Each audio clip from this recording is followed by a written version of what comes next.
Get ready in 5 seconds.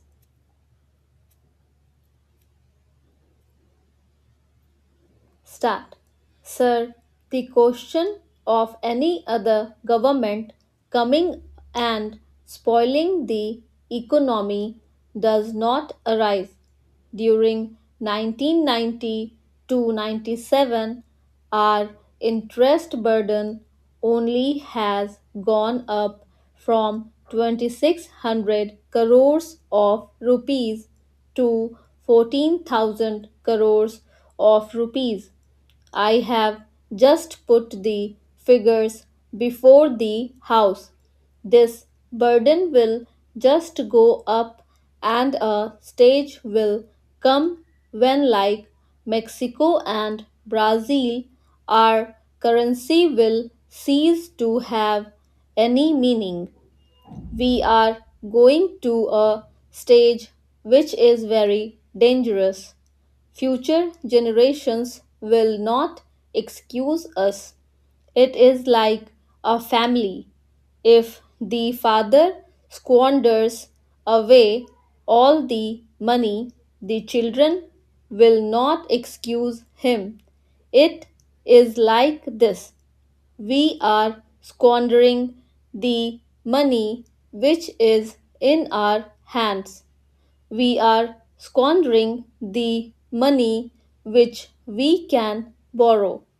We are also squandering the money which our sons can borrow. This is a very serious situation.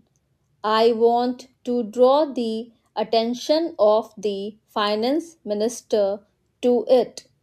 My next point is about external borrowings. Internal borrowings is already a problem. How can external borrowing be repaid? It can be repaid only by two methods. Either you borrow to repay, which we are doing, or you repay by increasing your own foreign exchange earnings. The present finance minister is also the commerce minister. I must say a word of appreciation since he has come. He is trying to put all his efforts for export promotion, but our export base is very weak. Over the last 20 to 30 years, our policies with regard to export promotion have failed miserably. Now we are trying to give all sorts of incentives for export promotion. Those are pretty things. When you give some concessions to trade or commerce, the Chamber of Commerce and Industry says that this should be 10% less or more. Now, these are very minor things. The major thing is that a country of the size of India, a country with this size of the budget and with all the resources, should have more exports.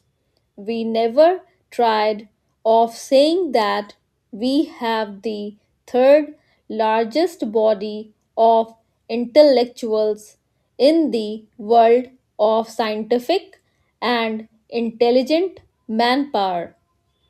It may be a fact, but what is the use of that manpower if we cannot become an export trade surplus country?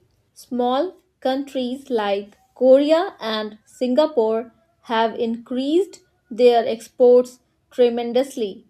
Therefore, the export policy deserves to be examined on a war footing. In spite of the efforts of the present finance minister and the commerce minister. It is not going up. What we need is not a 10% or 20% increase in exports. What we need is a 500% increase in exports. Let us put all our industrialists together. Let us call a meeting. Let us tell them that this is the country's income. It is not a question of A, B, or C making profit, but the country must get the foreign exchange. What have we seen during the last 10 or 15 years? None of the large houses who get industrial licenses from the government was able to generate foreign exchange. It is our masons, our carpenters, and our craftsmen who have gone to the Middle East and to Southeast Asia and who have earned the money and sent it to India. That is how this country has become rich. The ultimate strength of the country still lies in the small man. We have to make policies by which more foreign exchange can be earned. I will now come to the much talked about FERA. We hear of it only when some industrialist is arrested for a violation of Foreign Exchange Regulation Act. Now, this Foreign Exchange Regulation Act needs a total change. There was a time when, due to ideological consideration, it was decided that foreign companies should not have more than 40% shareholding in the companies. Now, the companies which have 60% or 70% or 100% ownership floated their shares in the Indian market, and a lot of public money went into these companies which they sent abroad. The country is poorer of foreign exchange to that extent, and the control of the company is still with them. So we have achieved nothing.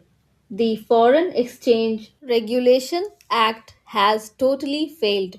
As some members said, you come out with the news of making a howl of heroin or some other drugs. Every 15 days or so, you come out with the news that so many crores of illegal foreign exchange has been seized. Obviously, we are operating on an artificial exchange rate. Till the artificial exchange rate exists, the exchange racket will exist. No doubt the enforcement machinery is there. We should give all encouragement to the enforcement machinery. The ultimate solution of foreign exchange, the ultimate solution to exports lies elsewhere. It lies in the fiscal policies of the government. The government must have a re look at the policies.